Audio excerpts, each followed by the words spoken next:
안녕하세요. 책사입니다. 우리의 옛이야기 시작하겠습니다.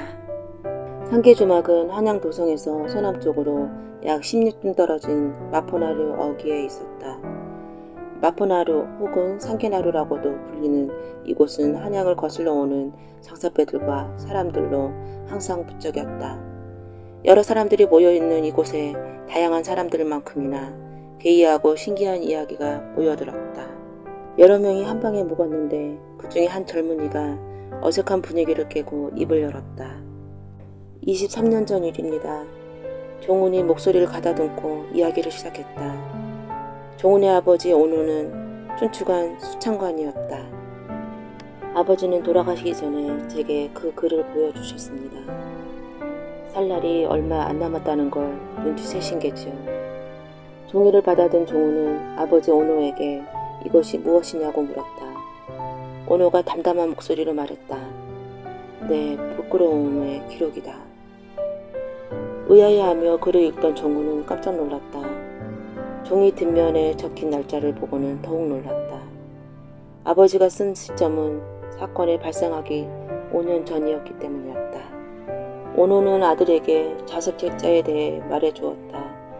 앞으로 종훈이 해야 할 일도 온호는 그 종이를 춘추관 수창관 최고참에게 전해주라고 했다. 춘추관에 들자마자 종훈은 병찬을 찾아 돌아가신 아버지가 남긴 종이를 내밀었다. 병찬은 부끄러움이 그거를 들여다보았다. 이거였구만. 그가 보았다는 것이. 아버지가 책자를 봤다는 것을 알고 계셨습니까? 종훈의 무릎에 병찬이 고개를 끄덕였다. 예전에 그가 나한테 상담한 적이 있었네. 읽은 내용까진 말하지 않았지만 들었습니다. 종훈이 중얼거렸다. 어째서 자신이 감당하지도 못할 일을 알아야 합니까? 어째서 그 무게를 등에 짊어지고 살아가야 하느냐고요. 자네 아버지랑 똑같은 말을 하는구먼. 병찬이 깊이 한숨을 쉬며 따라오게 춘추관 지하의 꼬불꼬불한 미로 안으로 들어갔다. 병찬은 오래된 나무 상자를 꺼내 종훈에게 열어보라고 했다. 상자 속엔 누렇게 빛바랜 종이들이 보관돼 있었다. 병찬은 종훈을 남겨놓고선 뒷짐을 진 채 느릿느릿 발을 끌고 사라졌다.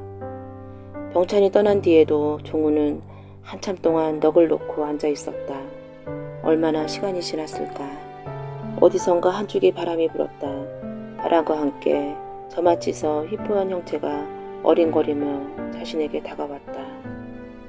마침내 떨리는 마음으로 얼굴을 본 순간 종훈은 혹 하고 숨을 들이켰다. 피투성이 얼굴에 자신을 내려다보고 있었다. 모양새를 보니 사람이 아닌 게 분명했다. 하지만 귀신이 무슨 말을 하려고 자신에게 나타난 것인가. 남자가 손을 뻗어 종훈에게 얇은 책자 하나를 건넸다.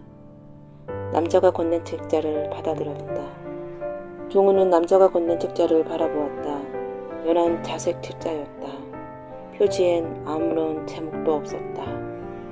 종훈은 가슴이 떨렸다. 책장을 넘기자 첫 장에 이때 말하지 않는다 라고 적혀져 있었다. 다음 책장을 열자 말하는 자 목숨으로 대가를 치를 것이다 라는 글귀가 나왔다. 종훈은 불안한 심정으로 책장을 넘겼다. 무언가 엄청난 것을 보게 된 것 같아 가슴이 쿵덩쿵덩 뛰었다. 다음 장부터는 공백이 계속되고 제일 마지막 장에 빨간 글씨로 무언가 적혀져 있었다. 큰 화가 일어날 것이요. 머리 위에서 남자의 낮은 목소리가 들렸다. 종훈이 번쩍 고개를 들었다. 하지만 눈앞엔 아무도 없었다. 조금 전까지 손에 들고 있던 자색 책자도 흔적 없이 사라졌다. 종훈은 집으로 돌아와 방문을 닫아 걸고 자신이 책에서 읽은 내용을 종이에 남겼다. 130년 뒤인 경술년, 치욕스럽게 나라를 빼앗기다. 한참 동안 자신이 쓴 글을 내려다보고 있던 종훈은 뒤편에 제 이름을 적어 놓았다. 경자년, 사관, 박종훈 쓰다. 종훈은 마지막으로 춘추관에 들려 자신이 쓴 글을 병찬에게 전했다. 병찬이 봉투를 열어 내용물을 확인하려 하자 보지 마십시오. 자색 책자에서 읽은 글입니다. 봉투를 열려던 병찬의 손이 딱 멈췄다. 노인의 손이 가늘게 떨리는 걸 종호는 놓치지 않았다. 그래, 지금 알려선 안 될 테지. 한양을 떠나겠습니다. 종훈이 말했다. 혹시 책 내용 때문인가? 종훈이 말없이 고개를 끄덕였다. 충격이 클 거란 걸 충분히 이해하네. 아직 젊으니 더 그럴 걸세. 하지만 그렇게 달아나는 건 아니지 않나? 달아나는 게 아닙니다. 종훈이 말했다. 기근이라면 홍수라면 하다못해 전쟁이라 해도 이렇게 막막하지 않을 것이다. 하지만 나라를 빼앗긴다니 대체 어찌해야 좋단 말인가? 그런 상황에서 자신이 무슨 일을 더 할 수 있단 말인가? 차라리 그 책자를 안 봤더라면 회한이 밀려왔다. 그랬으면 자신은 지금도 전도 유망한 인재라는 소리를 들으며 출세길을 차근차근 밟아갔을지도 모른다. 빈 바구니와 꺾인 낚싯대를 뒤로 한 채 종훈이 집을 향해 발걸음을 옮겼다. 손은 비었지만 가슴은 새로운 계획에 희망으로 가득 찬 것 같았다. 주위엔 붉은 노을이 서서히 번지고 있었다. 정작 노인네가 그림 그린 거나 보려고 이렇게 사람들이 몰려드는가 싶어 어지간히도 할 일 없는 사람이라고 여겼다. 다시 우물을 찾아 나서려는데 문득 얼마나 대단한 그림을 그리기에 이렇게 난리들인가 하는 생각이 들어 그림 쪽으로 고개를 내밀었다. 노인이 마침내 만족했다는 듯 붓을 내려놓자 이럴 수가, 어떻게 이렇게 말도 안 되는 일이. 한 사내가 중얼거린 소리가 들렸다. 사내는 귀신에도 본 것처럼 넋이 나간 얼굴로 그림에서 눈을 떼지 못했다. 어떤가? 내 말이 이제야 믿어지나? 노인은 한마디 툭 내뱉었다. 저건 진짜로 복동이 자네 안 사람 얼굴 아닌가? 키가 작고 뚱뚱한 남자가 조금 전 넋이 빠진 얼굴로 중얼거렸던 남자를 돌아보며 말했다. 정말 똑같아. 똑같아. 보지도 않으면서 어쩌면 저렇게 옆에 앉혀놓고 그린 것처럼 한마디로 그렸을까? 이건 귀신이 참 탐복한 노릇이구먼. 일단 침묵이 깨지자 이번엔 너나 할 것 없이 한마디씩 짓거리는 바람에 금세 분위기는 어수선해졌다. 그냥 평범한 여자 그림인 듯한데 사람들이 대체 왜 이러는 거요? 남자는 신이 난 듯 우쭐한 목소리로 대답했다. 저건 그냥 그림이 아니라오. 배우자 그림이지. 배우자 그림이요? 저 노인은 복동이 얼굴만 보고서 일면식도 없는 복동이 안 사람을 그려낸 거요. 세상에 어떻게 그런 일이 있을 수 있습니까? 그러니 귀신이 곡할 노릇이지요. 복동은 아침부터 할 일 없이 앉아만 있는 노인 옆에 슬그머니 다가가 말을 건넸다. 영감님, 어디서 오셨습니까? 그저 발길 닿는 대로 떠돌아다닐 뿐이요. 특별히 머무는 데가 없으니 특별히 어디서 왔다가도 할 수가 없지. 숙식은 어떻게 해결하십니까? 보면 알지 않소. 화가가 그림 그려서 돈 버는 것 말곤 무슨 재주로 끼니를 해결하겠소. 그게 대체 무슨 그림입니까? 배우자 그림이라오. 네? 나는 당신 얼굴만 보고도 당신 안 사람 얼굴이 똑같이 그릴 수 있어. 그게 어떻게 가능한 일입니까? 저만 보고서 얼굴을 모르는 제 마누라 얼굴을 그린다니요. 과장이 심하십니다. 그렇다면 내기를 하지. 내가 자네 안 사람 얼굴을 그려보겠소. 저야 문제될 게 없습니다만 영감님께서는 나중에 그 창피를 어찌 감당하시려고 그러십니까? 창피를 당하는 건 난지 당신인지 그건 두고 보면 알 일이고. 두 사람 사이에 오가는 대화는 대충 이런 내용이었다. 다른 이들도 다들 인정하는 것 같으니 약속을 지켜야지. 복동은 어쩔 수 없다는 듯 품에서 엽전 한 입을 꺼내 노인에게 건넸다. 구경꾼 중 누군가가 이번은 우연일 수 있으니 한 번 더 그려보도록 하는 게 어떻겠소? 하고 말했다. 모여있는 사람들이 다들 고개를 끄덕였다. 노인은 그들을 똑바로 쳐다보았다. 몇 번을 해보든지 간에 결과는 똑같을 거요. 하지만 나도 공짜로 그릴 수만은 없지. 그림값을 낸다면이야 얼마든지 그려주겠소. 혹시 안사람 얼굴 말고 서방 얼굴도 가능하신가요? 몸집이 작고 얼굴이 노릇개한 여자 한 명이 입을 열었다. 배우자 얼굴이라 했으니 당연히 서방 얼굴도 가능하오. 하지만 내가 당신 남편 얼굴을 제대로 그린다면 아까처럼 돈을 내시오. 여자가 고개를 끄덕였다. 얼마간 시간이 지났을까 종이 위에 한 남자 얼굴이 나타났다. 20대 후반쯤 되어 보이는 아직 젊은 남자였다. 여자는 그림을 받아들고서 저도 모르게 숨을 들이켰다. 이건 똑같네. 똑같아. 생김새만 똑같은 게 아니야. 오른쪽 눈 옆에 세로로 점 3개 있는 것까지 똑 닮았구먼. 보아하니 내가 그린 게 당신 서방님이 틀림없는 것 같소만. 노인이 여자를 향해 손바닥을 내밀었다. 여자는 치마폭에서 동전을 꺼내 손바닥에 올려놓았다. 영감님, 제 것도 한번 그려주시오. 이번에도 노인의 유려한 손놀림은 변함이 없었다. 노인이 그린 그림은 다시 한번 탄성이 터져 나왔고 다음은 내 차례라며 술랑이가 벌어질 찰나였다. 느닷없이 노인이 뭐하는 건가 의아해하면서도 자석에 철이 끌려가듯 다들 노인의 그림에 빠져들었다.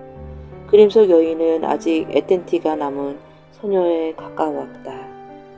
노인은 고개를 들어 방금 전 벼루 옆에 동전을 내려놓은 남자를 쳐다보았다.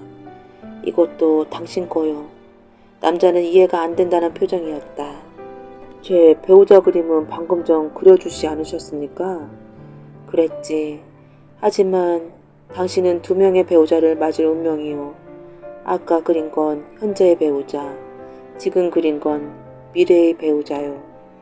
말문이 막힌 남자 대신 덩치가 큰 여인이 반박했다. 여기 안사람은 몸도 쌩쌩하고 내외관 금술도 동네에서 둘째가라면 서로 할 정도로 좋은데 그게 무슨 악담입니까?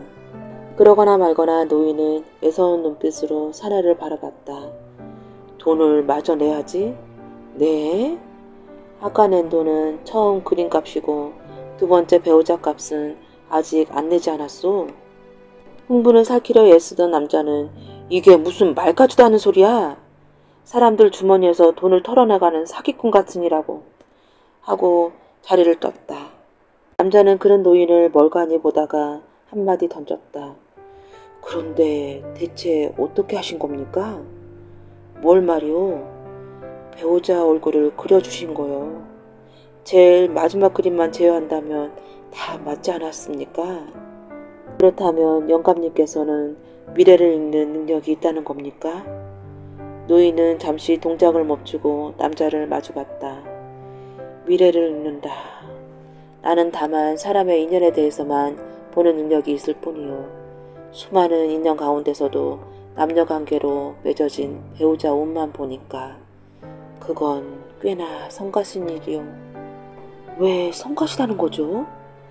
당신은 자신이 훗날 어떻게 될지 미리 알면 좋을 거라고 생각하오? 미리 알면 미리 대비할 수 있으니 좋은 거 아니겠습니까? 노인은 갑자기 표정이 진지해졌다. 그렇지 않다오.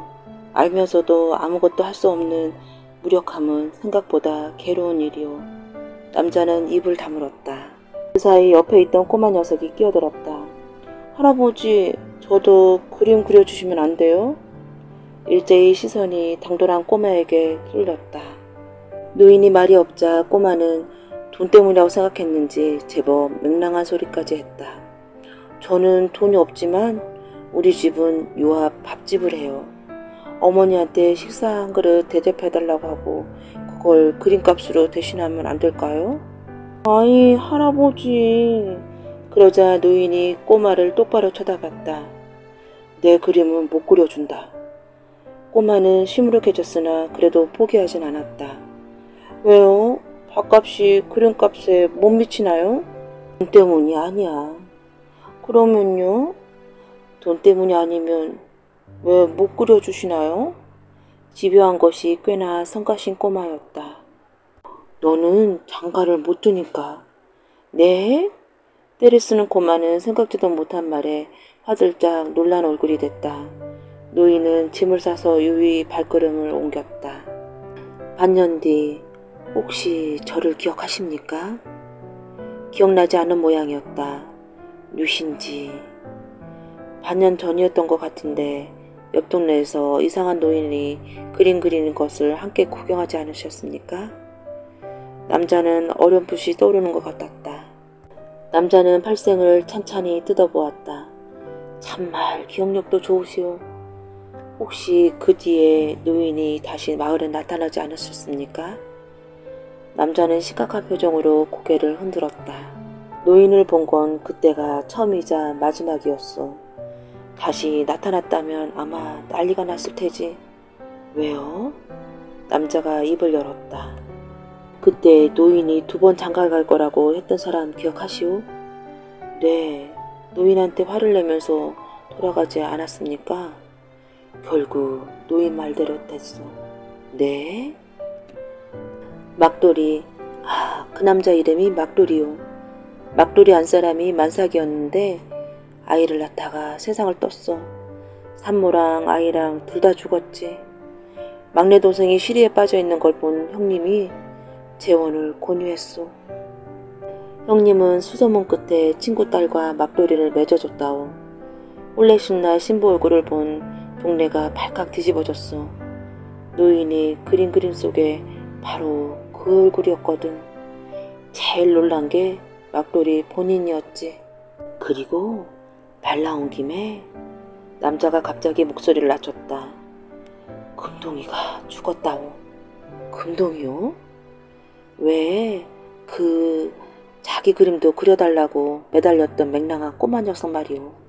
그렇다면 남자도 팔생의 생각을 읽은 것 같았다. 그렇소. 그 아이는 배우자가 없을 운명이었소. 그 노인이 말했던 것처럼. 여기까지 말한 팔생은 잠시 숨을 돌리며 술을 한 모금 마셨다. 그거 참 어쩐지 으스스하구려. 하지만 배우자 그림이라. 공기 중에 달콤한 치자꽃 향기가 감돌았다. 보기와 덕이가 서로 얼굴을 마주봤다. 손님도 없고 심심해서 그래. 말동무한다 생각하고 앉았다 가. 여자가 앉으란 듯이 제 옆자리를 손으로 탁탁 쳤다. 눈치를 보던 보기가 먼저 엉거주춤 여자 옆으로 가 엉덩이를 내려놓았다. 덕이도 쭈뼛쭈뼛 친구를 따라했다. 기분 나쁜 얘기일지도 모르지만 여자가 둘이 얼굴을 번갈아 쳐다보며 입을 열었다. 가채 얘기하다 보니 옛날 얘기 생각나서 말이지.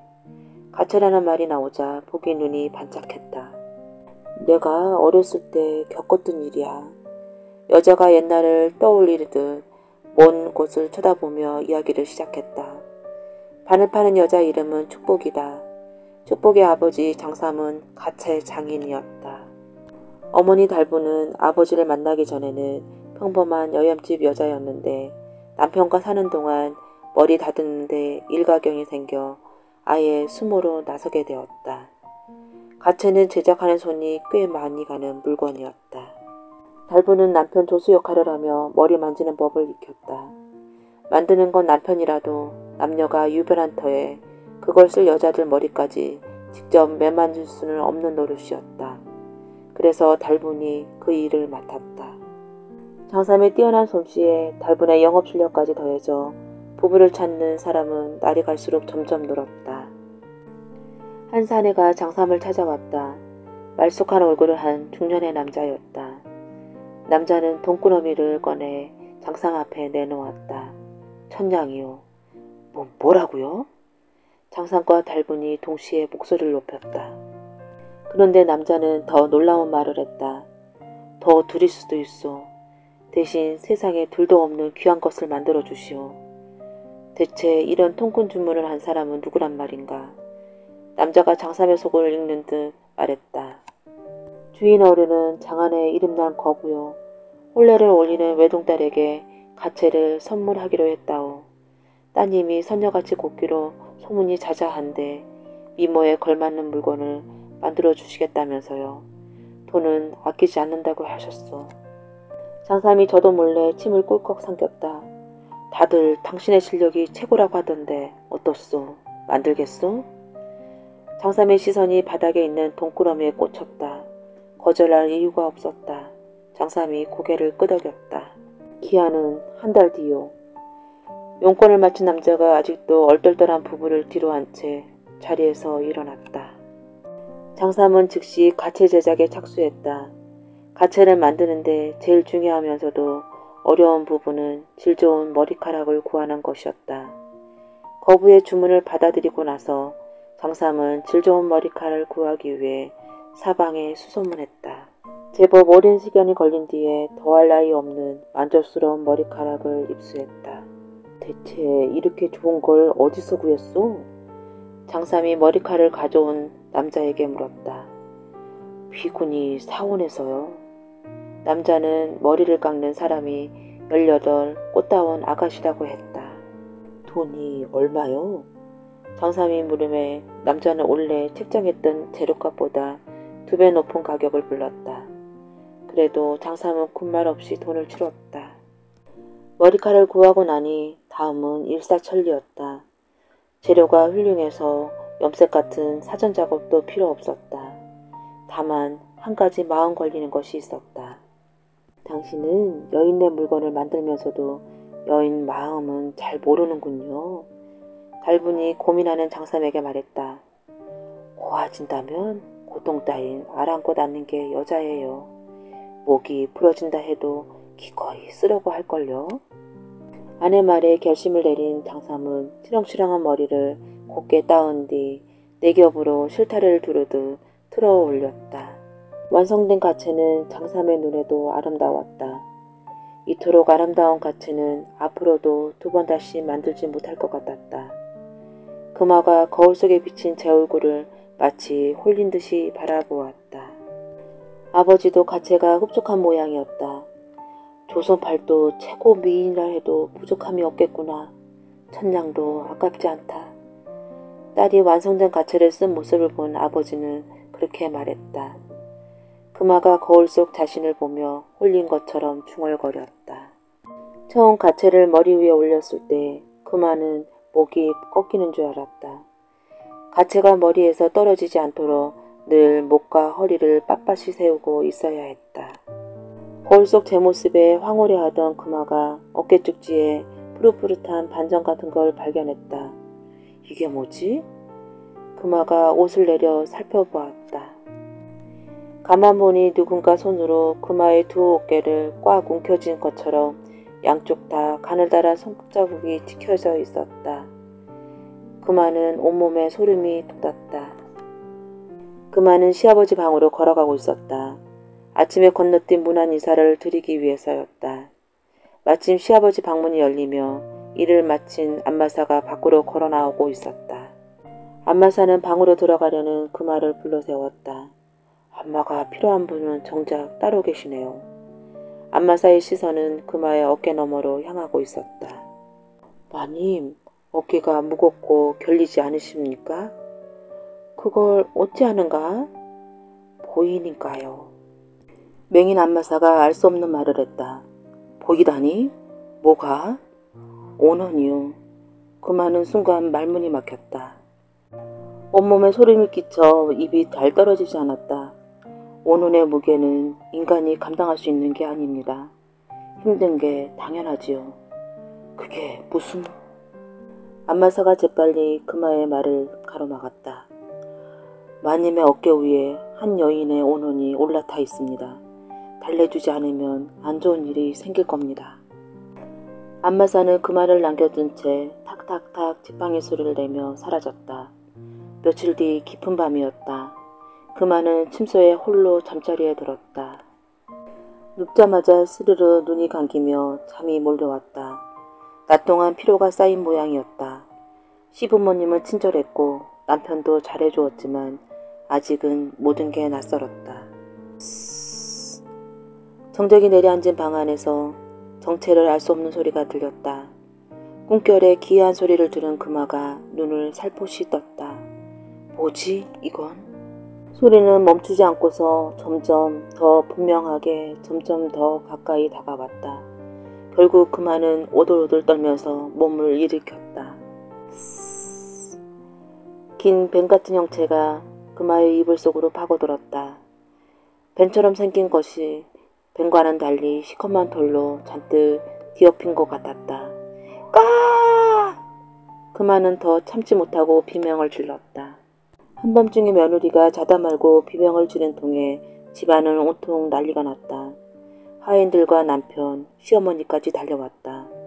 금아는 더듬더듬하면서 남편과 시어머니에게 자신이 간밤에 겪은 일을 얘기했다. 믿어주지 않을까봐 결국 안말사가 했던 말까지 덧붙였다. 시어머니 안색이 파랗게 질렸다. 그런 얘기를 듣고도 왜 잠자코 있었니? 예상대로 시어머니는 타박부터 했다.